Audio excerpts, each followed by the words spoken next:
Hi friends, നമസ്കാരം. നമ്മുടെ ഇഷ്ടവിശേഷമായ സ്നേഹക്കൊണ്ട് വിശേഷമായിട്ട് വന്നിരിക്കുന്നത്. എല്ലാവർക്കും നല്ലൊരു ദിവസം ആശംസിച്ചുകൊണ്ട് തന്നെ വിശേഷത്തിലേക്ക് പോകാം.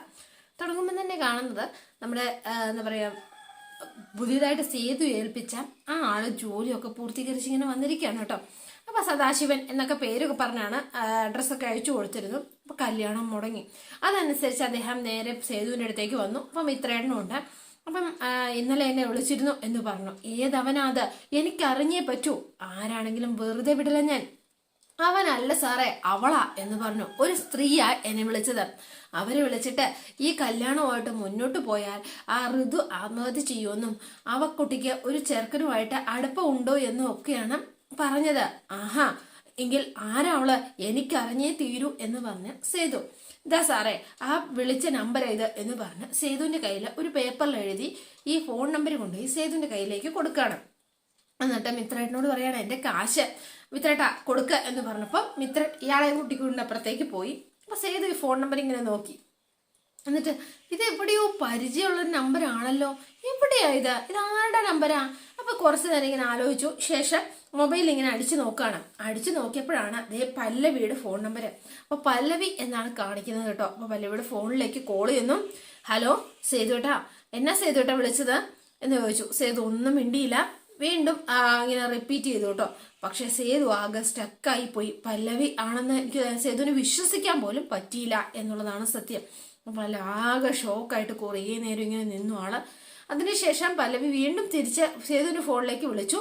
പക്ഷെ സേതു എടുത്തില്ല കേട്ടോ. അത് കട്ടാക്കി വിടുകയാണ് ചെയ്തത്. ആള് ഭയങ്കര കലിപ്പിൽ ഇങ്ങനെ നിൽക്കുകയാണ്. പിന്നെ കാണുന്നത് നമ്മുടെ പല്ലവീനെയാണ്. അപ്പൊ പല്ലവി, രണ്ടാമത്തെ കല്യാണാലോചനയും മുടങ്ങിയ കാരണം സേതുവേട്ടൻ അറിഞ്ഞു കാണുവോ? ശേശ്വര, എന്നെ കൊണ്ട് തന്നെയാണല്ലോ ഈ പാപം മുഴുവൻ ചെയ്യിപ്പിക്കുന്നത് എന്നോർത്ത് പല്ലവി ഇങ്ങനെ വിഷമിച്ച് നിൽക്കുകയാണ് കേട്ടോ. ഞാൻ ഇനി എന്ത് ചെയ്യും എന്നിങ്ങനെ ഓർത്തു. ഈ സമയത്താണ് നമ്മുടെ സേതു അങ്ങോട്ടേക്ക് വരുന്നത്. അപ്പൊ സേതു അങ്ങോട്ടേക്ക് വന്നു. ആള് ഭയങ്കര ദേഷ്യത്തിൽ തന്നെയാണ് കേട്ടോ വരുന്നത്. വന്നപടി വേഗം തന്നെ പല്ലവിയോടെ നിൽപ്പുണ്ട്. സേതുവേട്ടാ, ഞാൻ കുറെ മുമ്പ് സേതുവേട്ടൻ എന്നെ വിളിച്ചിരുന്നില്ലേ? ഞാൻ തിരിച്ചു വിളിച്ചപ്പോ കട്ടാക്കി. എന്താ സേതുവേട്ടാ? ആണോ? ആ, ഞാനൊരു ചർച്ചയിലായിരുന്നു. ചർച്ച ചെയ്യുന്ന ആളെ പല്ലവിക്കറിയായിരിക്കും. ഒരു സദാശിവൻ, എരുമല്ലൂർ ഹൗസ്, നെടിയന്തുറ. ഈ അഡ്രസ്സ് പല്ലവിക്കറിയോ എന്നിങ്ങനെ ചോദിക്കുകയാണ്. അപ്പോഴേക്കും പല്ലവി ആകെ വേർത്ത് കുളിക്കാൻ തുടങ്ങി. ഋതുവിനൊരു വിവാഹാലോചന, സദാശിവന്റെ മകനുമായിട്ടായിരുന്നു വിവാഹാലോചന. എന്താ പല്ലവി, നീ ഈ അഡ്രസ്സ് കേട്ടിട്ടുണ്ടോ? ഇല്ല, ഞാൻ കേട്ടിട്ടില്ല. നെടിയന്തുറ എന്ന സ്ഥലപ്പേര് അധികം കേട്ടിട്ടുണ്ട്, അത്രേ ഉള്ളൂ. അതെന്താ അങ്ങനെ ചോദിച്ചത് എന്ന് ചോദിച്ചു. ഇന്നലെ രാത്രി ഏതോ അയാളുടെ ഒരു ഫോണിലേക്ക് ഏതോ ഒരു പെണ്ണ് വിളിച്ചിരുന്നു അത്രേ, വിവാഹം മുടക്കാൻ വേണ്ടിയിട്ട്. ഈ വിവാഹമായിട്ട് മുന്നോട്ട് പോയാൽ ഋതു ആത്മഹത്യ ചെയ്യും എന്നാണ് അവരെ ഭീഷണിപ്പെടുത്തിയത്. ഋതു പ്രേമത്തിലാണെന്ന് പറയുകയും ചെയ്തു. അപ്പോ അത് ഒരു പെൺകുട്ടിയാണ് അയാളെ വിളിച്ച് ഈ കാര്യം പറഞ്ഞത്. ഇത്രയും മാത്രമാണ് ആ ഒരുമ്പിട്ടോൾ ആ ഫോണിലൂടെ വിളിച്ചു പറഞ്ഞത് എന്ന് പറഞ്ഞു. പല്ലവി ഇങ്ങനെ നിന്ന് വേർക്കാൻ തുടങ്ങി. നീ പറ, ഈ കല്യാണം മുടക്കിയ ആളെ ഞാൻ എന്ത് ചെയ്യണം എന്ന് ചോദിച്ചു. അപ്പൊ പല്ലവി മിണ്ടാതെ ഇങ്ങനെ നിൽക്കണം. പറ പല്ലവി, ഈ കല്യാണം മുടക്കിയവളെ ഞാൻ എന്ത് ചെയ്യണം എന്ന് ചോദിച്ചു. അപ്പോഴും ഒന്നും മിണ്ടിയില്ല കേട്ടോ. അപ്പൊ ശബ്ദത്തിൽ ഇങ്ങനെ ചോദിക്കാണ്, പറയടി, ഞാൻ എന്തടി ചെയ്യേണ്ടത് എന്ന് ചോദിച്ചു. എനിക്ക് പല്ലവി കാര്യങ്ങളൊക്കെ മനസ്സിലായി. നീ പറഞ്ഞോ, ഈ നാറിത്തരം കാണിച്ചവളെ ഞാൻ എന്ത് ചെയ്യണം എന്ന് നീ പറഞ്ഞോ എന്ന് പറഞ്ഞു. സേതുവേട്ടന് എന്ത് വേണമെങ്കിലും ചെയ്യാം എന്ന് പല്ലവി പറഞ്ഞു. എന്ത് വേണമെങ്കിലും ചെയ്തോ? അപ്പോഴേക്ക് കൈ ഓങ്ങി കേട്ടോ സേതു. എന്നിട്ട് നിന്നെ ഞാൻ എന്ന് പറഞ്ഞു. പക്ഷേങ്കില് സേതുവിനെ അടിക്കാൻ കഴിയില്ല. കാരണം അത്രയ്ക്ക് സ്നേഹമായിരുന്നു സേതുവിന് ആ പല്ലവിയോട്. എന്നിട്ട് അവസാനം കൈ ഇങ്ങനെ ചുരുട്ടി പിടിച്ചിങ്ങനെ നിൽക്കുകയാണ് സേതു, കളിയൊക്കെ അടക്കി പിടിച്ച്. നീ എന്താടി കാണിച്ചത് എന്ന് ചോദിച്ചു. നിന്നെയാണല്ലോ ഞാൻ ഇത്രയും കാലം സ്നേഹിച്ചത്, വിശ്വസിച്ചത്, കൂടെ നിർത്തിയത്. അവസാനം നീ എനിക്കിട്ട് തന്നെ സേതുവേട്ട എന്ന് വിളിച്ചു. വിളിക്കരുത് നീ. നിന്റെ ആ വൃത്തികെട്ട നാവിൽ നിന്ന് ഇനി എന്റെ പേര് പോലും പുറത്ത് വീണേക്കരുത് എന്ന് പറഞ്ഞ സേതു. അപ്പോഴേക്ക് പല്ലവി നിന്ന് കരയാണ് കേട്ടോ. നിർത്തി, കരയരുത് നീ, നിർത്താനാ പറഞ്ഞത്. എന്നിട്ട് സേതു അലറി വിളിച്ചാണ് സംസാരിക്കുന്നത് കേട്ടോ. വല്ലാത്ത ഷോക്കായി പോയി ആൾക്കും. അപ്പൊ പല്ലവി ഒരിക്കലും പല്ലവിയിൽ നിന്ന് പ്രതീക്ഷിച്ചില്ല. ഇനി ഞാൻ ഒരിക്കലും നിന്നെ ഞാൻ വിശ്വസിക്കില്ല എന്ന് തന്നെ പറഞ്ഞു. സ്നേഹിക്കില്ല. ഇനി ഒരിക്കലും ഉണ്ടാവില്ല എന്ന് പറഞ്ഞു.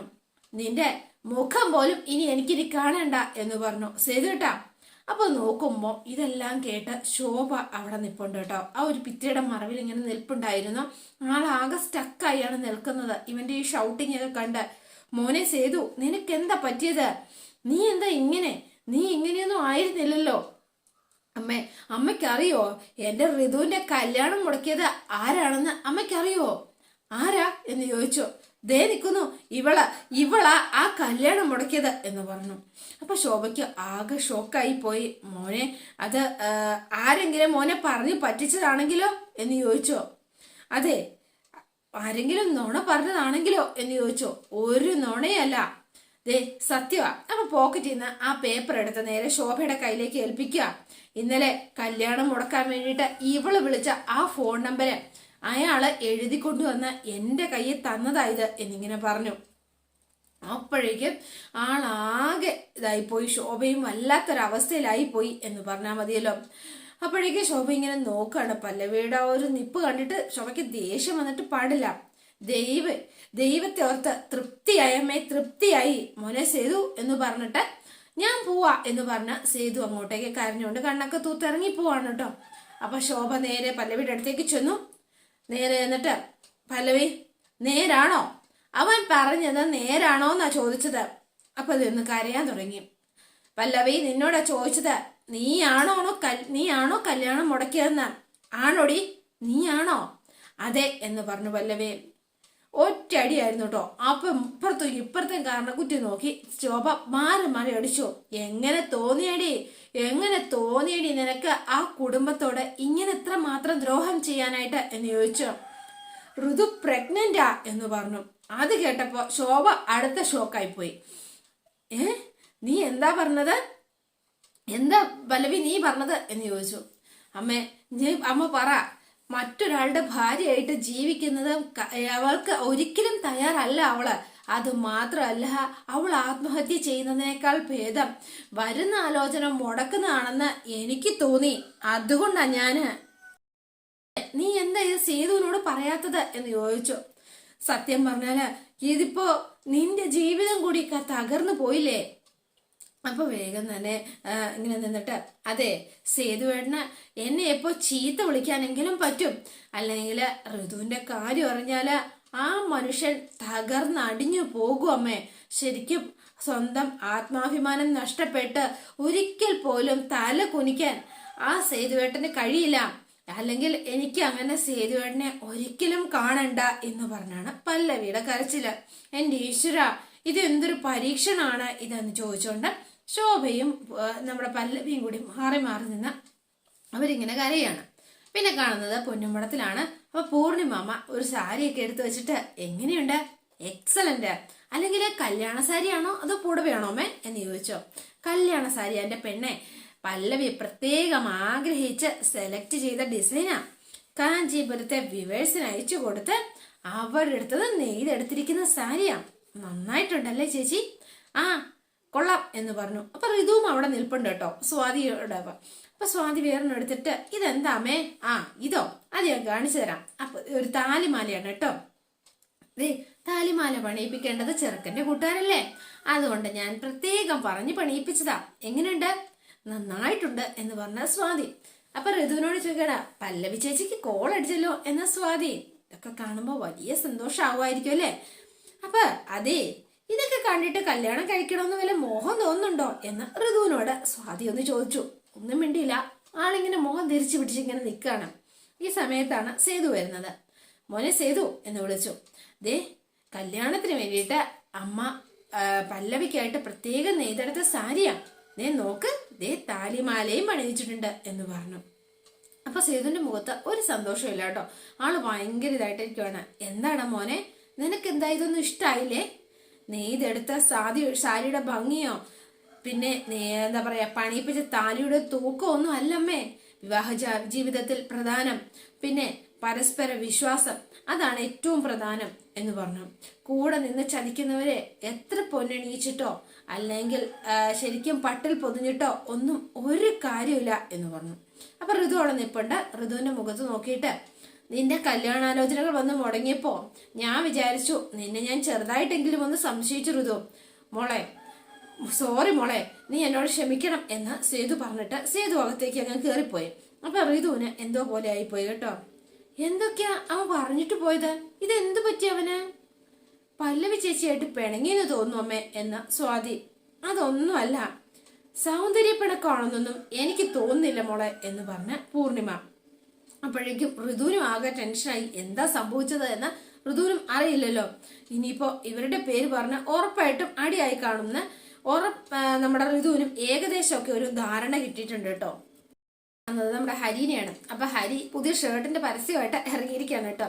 അപ്പം വേണ്ട കൂടെ ആ കണ്ടുപിടിച്ച അയാളും ഉണ്ട്, അപ്പൊ കൂടെ മിത്രേട്ടനും ഉണ്ട് കേട്ടോ. അപ്പൊ ഇവരിങ്ങനെ ഒരു വീഡിയോ ഷൂട്ട് ചെയ്യാണ്. അപ്പം തുടങ്ങാം എന്നൊക്കെ പറഞ്ഞു. ഹരി ഭയങ്കര പെർഫോമൻസ് ആണ്. അതെ, ഇത് ഒരു പ്രത്യേകതരം മെറ്റീരിയൽ കൊണ്ടാണ് ചൂടുകാലത്ത് ചെറിയൊരു കൂളിങ്ങും തണുപ്പ് കാലത്ത് പ്രത്യേകിച്ച് ഒരു ചെറിയൊരു ഹീറ്റിങ്ങും ഒക്കെ ഉണ്ടാവുന്ന ഒരു പ്രത്യേകതരം ഒരു തുണിത്തരം കൊണ്ടാണ് ഈ ഷർട്ട് നിർമ്മിച്ചിരിക്കുന്നത്. അപ്പോ എല്ലാവരും ഇത്തരം സംരംഭങ്ങളെ പ്രോത്സാഹിപ്പിക്കുമെന്ന് കരുതുന്നു. Thank you. അപ്പം ഇങ്ങനൊരു വീഡിയോയും കൂടെ ഷൂട്ട് ചെയ്തു. പെർഫെക്റ്റ് എന്ന് പറഞ്ഞു. അപ്പൊ എല്ലാം ഷൂട്ട് ചെയ്ത് കഴിഞ്ഞ ശേഷം മിത്രന് ഭയങ്കര സന്തോഷമായി കേട്ടോ. തകർത്തു മോയെ, തകർത്തു. ഇത്രയും ധൈര്യത്തോടെ ക്യാമറയുടെ മുന്നിൽ നിൽക്കുമെന്ന് ഞാൻ കരുതിയില്ല. 3 ദിവസം ഉറക്കുളച്ച് കാണാപ്പഴം പഠിച്ചതാ. എന്താണേലും പൊളിച്ചു.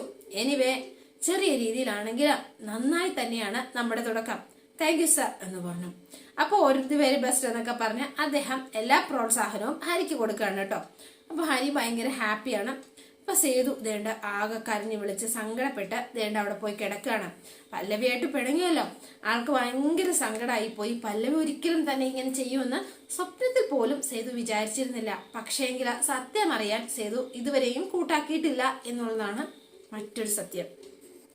നമ്മൾ കാണുന്നത് സേതുവിനെയാണ്. അപ്പൊ സേതു ഇങ്ങനെ കിടക്കുന്ന സമയത്ത് ഋതു കയറി വന്നു. ഋതുവിന് ഭയങ്കര സങ്കടമായി പോയി. സേതു ഒരു സോറിയൊക്കെ പറഞ്ഞിട്ടാണല്ലോ പോകുന്നത്. അപ്പൊ അത് കേട്ടപ്പോൾ ആള് ഭയങ്കര ഡെസ്പായി പോയി. വേഗം തന്നെ അകത്തേക്ക് കയറി വരുവാണ്. അപ്പൊ സേതു അവിടെ കിടന്നുറങ്ങുമ്പോൾ സേതുവിനെ നോക്കി നിന്ന് കുറച്ചു നേരം കരഞ്ഞു. എന്നിട്ട് സേതുവിന്റെ കാലിൽ കെട്ടിപ്പിടിച്ച് നിന്ന് കരയാണ് കേട്ടോ.